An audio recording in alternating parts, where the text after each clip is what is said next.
Can you guess who my next guest is?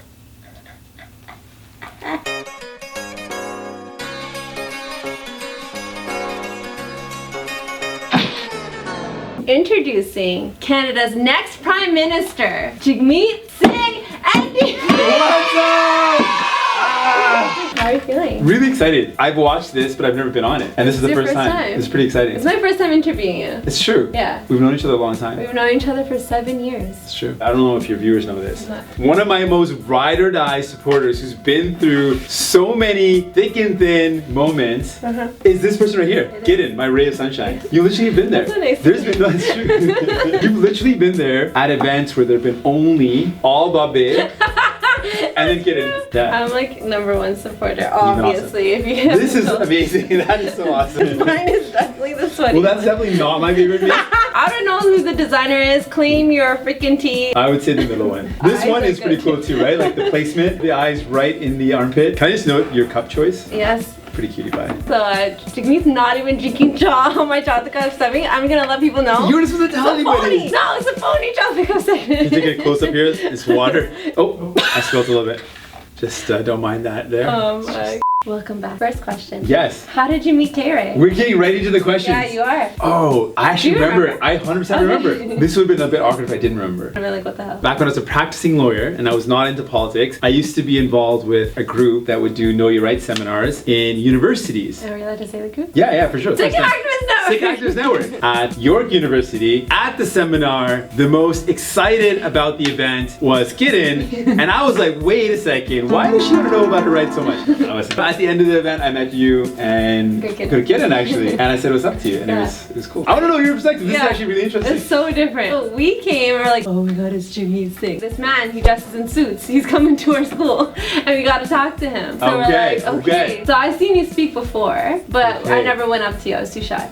So Gideon was like, okay, we have to go and say hi to him. It's such a big opportunity for us. And I was like, no, I can't do it. And then like she's like, no, we're gonna do it. So we went up to you, and I was so shy. Didn't really know how to like introduce myself. Didn't know how to say my name. This is so interesting. I remember this. I remember the meeting, but I didn't know this was all that was going on in the background. Yeah. So Ginu introduced herself. She's like, my name is Karen. And then I was like, I have to say Karen now because like she said it. And I always had this difficulty introducing myself. I never knew how to say my name properly because I got made fun of it. I went to an all Punjabi school and people made fun of me for saying my name right.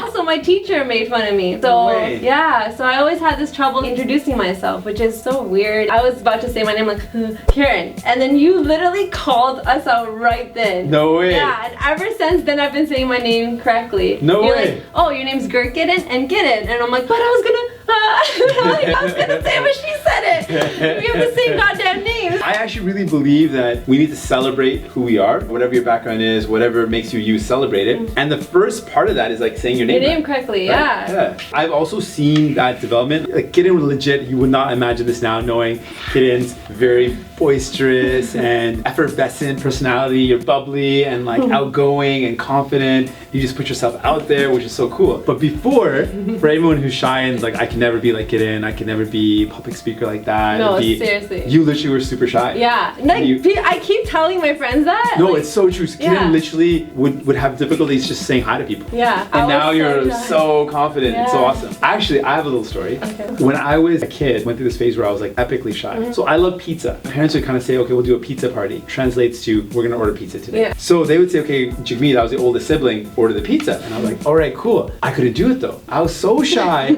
I literally couldn't call and place the order. I would get my younger brother, Garupin, to do it, and he was 8 at the time. Yeah. So they would think it's a prank and not actually deliver the pizza. And so my parents, like, in half an hour, 45 minutes later, would be like, hey, so where's that pizza, right? I'm like, I didn't order it. They're like, what do you mean you didn't order it? I'm like, I was too shy. Like, what do you mean you're too shy? So now I'm like running to become the prime minister. Do you know how many people I know are shy to order pizza? Really? Like, that's a real thing. That's a thing? Yeah, this is real. Get over the shyness of ordering a pizza. You order that pizza and then run for leader of the NDP and become Prime Minister of Canada, right? That's what you gotta do.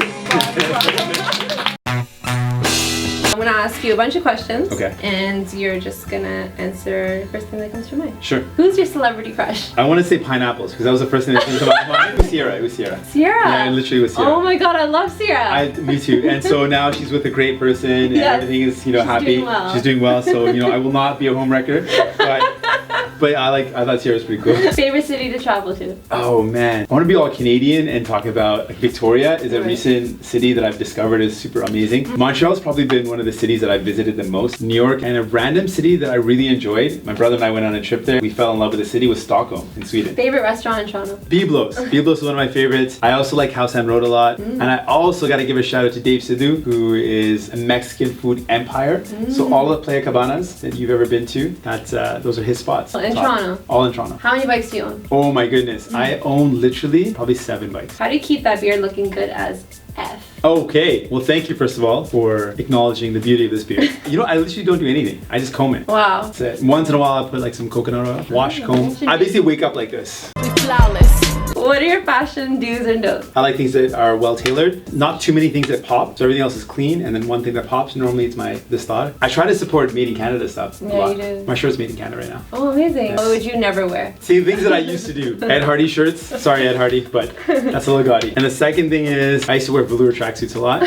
And I'm not so sure if I could pull that off anymore. Recently, you had a Twitter thread talking about the importance of fashion and how that plays a huge role in how people of color are perceived. So do you want to speak on that? Yeah, totally. So there was a lot of people kind of were framing me as this style but no substance politician that all I care about is wearing fancy suits. And I kind of wanted to talk about why I chose to dress sharp. And for me, it wasn't actually a choice out of luxury. What I want to convey is that people of color don't have the luxury of not looking sharp. In fact, because of the negative stereotypes that I face as bearded turban man growing up in a community that wasn't as familiar with beards and turbans, and being a lawyer representing clients as a trial lawyer in a court where it wasn't familiar seeing a young turban bearded lawyer that wanted to be a trial lawyer. So for me, wearing a nice well-fitted sharp suit was like wearing a suit of armor that insulated me from negativity, that insulated me from the negative prejudice and stereotypes that people might have. And then for me, wearing bright turbans was also a way of kind of disrupting people's notions. So you might want to see a bearded turban man and think something negative, something would bring to mind, but then you see him wearing a sharp suit and a pink turban and you want to be like, I want to be mean to you, but I like that pink turban. The color's pretty nice, right?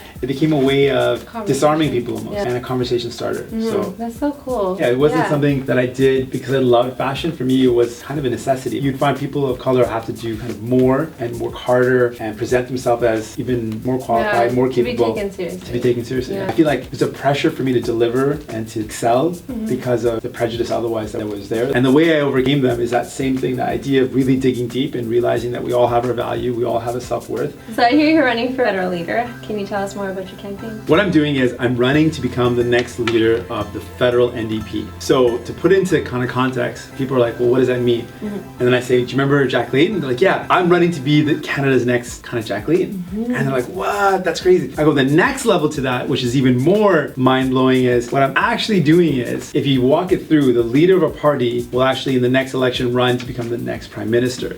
So what I'm effectively doing is running to be one of the candidates to be the next prime minister of Canada. That is like, wow. Yeah, I feel like there's been no person of color that's been a leader, let alone now being the prime minister of Canada. We're in the middle of the campaign, it's going really well. We've raised a lot of cool issues, important ideas about social justice, environmental justice, economic justice, racial justice. The opportunity to talk about these issues at a national level and have that platform. It's going really from Bramley, Cornwalton to now Canada-wide. Yeah. You're meant to be at that level. You're meant to reach this caliber that I can't see you at another level. I see you above another minister. I'm the biggest supporter of Jesus. How do you stay in Chardi Kala all the time? So Chardi Kala is important, so it's rising spirits. But it's not just rising spirits. I remember when I first learned of the meaning, there was a BB that asked me how I was doing. And I said, oh, I'm doing well, I'm Chardi Kala. She's like, well, what do you mean Chardi Kala? She called me out, right? I'm like, oh, I don't know, because the sun is shining, it's a nice day, I'm happy. She's like, that's not Chardi Kala. Right. I'm like, really? I thought it just meant that you're feeling good. Yeah. And she's like, no. Chardi Kala is like in the face of hopeless odds, in the face of despair, maintaining a positive spirit and a positive outlook. I was like, oh, wait, that's way deeper. Yeah. Thank you, BBG. That's so much better than what I had thought it meant. One of the things is like our ego gets in the way. Sometimes the ego makes everything seem so much more crushing than it really is. But meditation, appreciating that we're all connected, the universal energy that flows in all of us, having a mentality that's not judgmental. becoming a Namratari, part of that was I come from the school of thought of like, we're not supposed to judge, we're supposed to celebrate each other, and we're supposed to be defenders of the rights of all people, and then build up this idea that we're all connected and draw from that connection. It's only through love and loving one another that we can actually defend each other's rights and champion issues that matter. So all these things kind of inspired me. So Sandy. Oh, thank you. Why should I select you as NDP leader? How does your policy differ? Okay, well, I think first off, it's important to acknowledge that the other candidates are really awesome. They're actually great people, and they actually care a lot about issues that I care about as well. So you wouldn't be in a bad position to choose any of the other 3 candidates. They're all good people. No, they're all cool. What I bring to the table, I have a lot of policies that I'm really proud of. We talk about the fact that seniors in Canada are living in poverty right now, and we have a policy to lift seniors out of poverty, which I think is amazing. Tackling climate change is one of the biggest issues of our generation, and I have a really strong policy on how we can tackle climate change, how we need to reduce our emissions. That's the main target. We need to transition away from not sustainable economy. So right now we focus on just resource extraction, so taking things out of the earth and then selling it.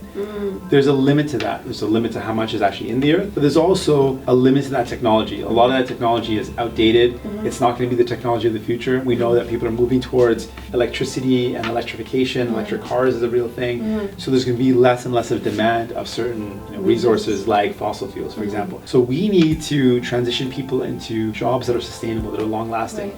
So I have a policy around investing in those communities that rely on these jobs and giving them supports to move into a more sustainable economy. So relying on green energy and building up, solar, wind, and other forms of energy that don't actually hurt the earth, that actually allow us to harness the power of the earth in a way that's working with the environment as opposed to working against it. Right? The coolest thing though, I think, is that the type of leadership that I really believe in is the one where you celebrate the team, where it's not just about me, it's about all the amazing people around me, all the volunteers. The volunteers are amazing. All the teammates, and even my colleagues. I've received the most endorsements of any other candidate, and I think a part of that is because I really believe in celebrating what everyone has to offer, their unique experiences, expertise, and a leader's job should be to bring them up and to give them a platform to talk about those issues. And I'm, I think, in the best position to inspire new people to join the party and join this movement so that we can actually implement these values that will make people's lives better. I remember when we first were running, Totally, I always say we too. It's not just me. It's a community. It's a community, and it's never about one person. Like a leader can do nothing on their own. You're in so many of our videos. I know, I am. There's with actually no eyebrows. Here, check these cool videos out. Check out these videos. If he does win, what are the changes you will be making? Yeah, I would say 4 quick pillars that I believe in. So inequality, there's too much inequality in our society. It's growing. Income inequality, affording a house. I want to tackle reconciliation. So truly actually making sure that we confront the legacy of genocide with respect to Indigenous peoples and how we can move forward in a way that's just and that ensures that people who've been mistreated receive justice they deserve. Climate change is a big piece that I talked about. And then electoral reform, which is about how do we make our democracy, our election system more fair so that people's voice is actually reflected in Ottawa. So those are the 4 pillars. What was your biggest inspiration that has brought you where you are today? And what makes you continue your fantastic work? Lots of love, health, and many voters. I'm not Canadian, but always have an eye on it. It will be awesome for me to live there one day and have you as my Prime Minister. What? Thank you. Such great messages. You have awesome supporters and followers. Thank you for all the great questions. I don't know, I'm inspired by all these amazing activists. My mom was always a big inspiration. I think her incredible resilience. A lot of us have really amazing moms that have gone through a lot. I was gonna mention him. Yeah, Jason Canada was a really big inspiration. The reason why is that he did an incredible act of courage, and he wasn't like a freedom fighter, or he wasn't someone that was known as a leader. He wasn't a politician. He was just like an everyday dude. He was a bank teller. Yeah. And he saw something in his community that wasn't wrong. He saw people were literally disappearing. He set out to find out why. And so his story is pretty incredible. An everyday person just took on this amazingly impossible fight and didn't back down. And that was pretty inspirational. I remember when I was watching his speech, which I'm gonna put right here. It just gives me so much movement inside. Someone that just is so close to home. He was trying so hard to uncover all this, and he was still taken back and so resilient though. So incredible. Fearless. Incredible. Salute. Can't wait for this Java Cup. What is his wildest dreams, and what did he want to be when he was younger? This is a family beauty show. I just want to be funny, you know. I have literally no sense of humor. It's one of my remember this. Wait, sorry. No, it's a real thing. I know. This one time we were out and you were like, that's sauce. And then I laughed because I laugh at everything. I gave you encouragement. Totally, you boosted me. And this guy couldn't stop saying it after the whole time we were eating. You're like, sauce, right? Get it, sauce. To me, it's one joke, man. That's because I got really boosted off of the one joke. I'm not normally funny, so I thought, let me just go with it. Let me just ride it out. And that's really embarrassing because I can totally imagine myself doing that. And I probably you don't actually get embarrassed. That's the thing. I don't. It's true. Wildest dreams. What are your wild thoughts? My wild thoughts being funny. So I want to be a werewolf at one point. I competed in martial arts a lot, so I competed at a pretty good level. But my dream was I was offered a chance to fight professionally. I never fought professionally, and I wanted to become a professional fighter. It was something that I actually was on track to. I trained with people who competed at pretty high levels. I was a training partner, and they're like, "Listen, you're really good. Like you beat us sometimes. Like you should do this." I was really tempted to, and I was in law school at the time, and so it was a tough call. Do I do this? And then I had some financial struggles and some issues that I couldn't justify not completing my law degree.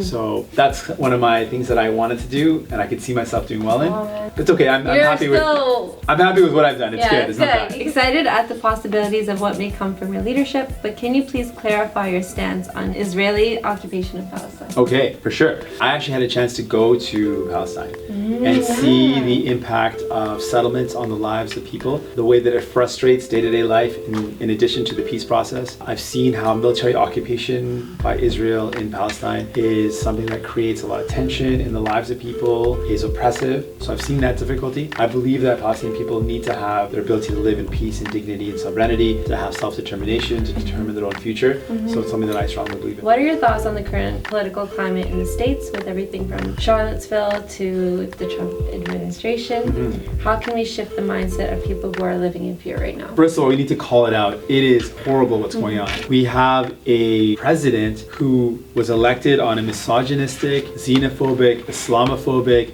hateful message, really clearly. Him being a leader of a country where he's put out these messages has now emboldened and encouraged and allowed people who have this hateful type of mindset to feel like they can now go out and talk about it more. So we need to denounce it, we need to name it, we need to name the neo-Nazis, the white supremacists, and their message as being unacceptable and not something that we want to tolerate. But we also need to make sure that we double down on celebrating diversity, celebrating the contributions of immigration. Something as simple as saying our country, Canada, was built on immigration. In fact, the United States was built on immigration. So we need to get beyond this rhetoric around people saying, oh, do we need more of it? Do we not?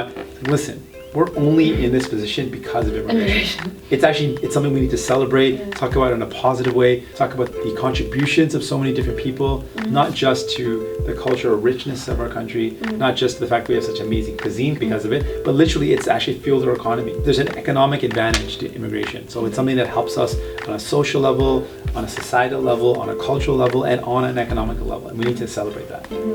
So what would you say to some young folks that feel like they are scared right now? Yeah, I mean, we have to resist, right? We have to resist it. We have to double down on loving ourselves, double down on being proud of who we are. We have to be safe. We have to make sure that we organize in a way that's safe as well. We have to celebrate each other. We need allies to stand up with us. You know, brothers and sisters from all different backgrounds coming together in solidarity. Because there's like this awakeness of people now being more aware and being more socially conscious, I feel like a lot of people kind of say whose oppression is worse, and they do this like fight and battle towards each other, whereas we do need to work together. We need to realize we need to start working together. That at the end of the day, we need to name each individual injustice, acknowledge the pain that people are facing, and then work together in solidarity because we're all in the struggle together. Right. Yeah. That's exactly. I'm with you. I'm with you. I'm an American. Can I still help out in some sort of way? I'm all for helping one of our own. I can tell you how.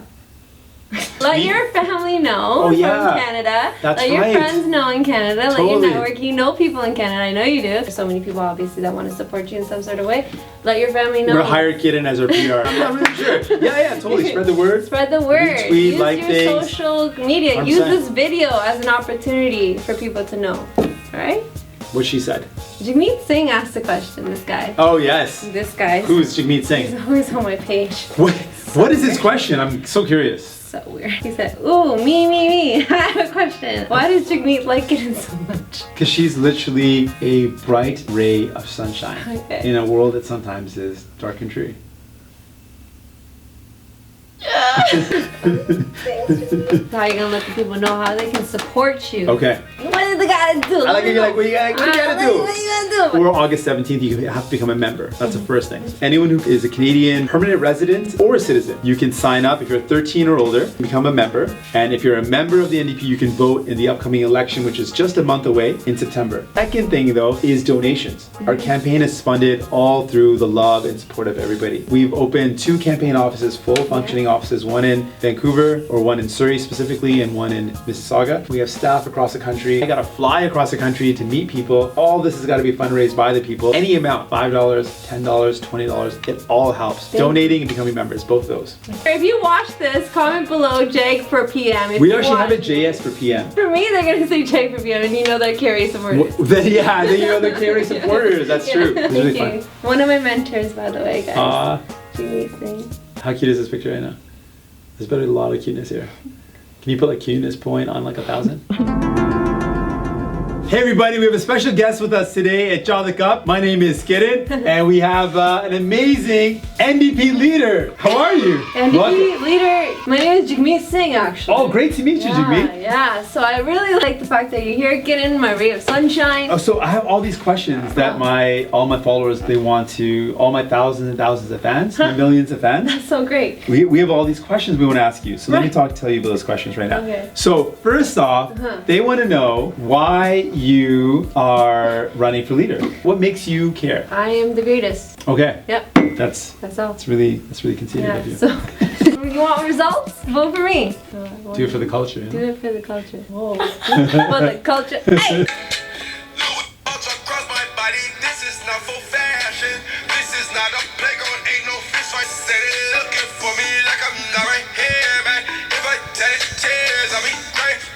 Listen to you. This is why you vote for me, alright?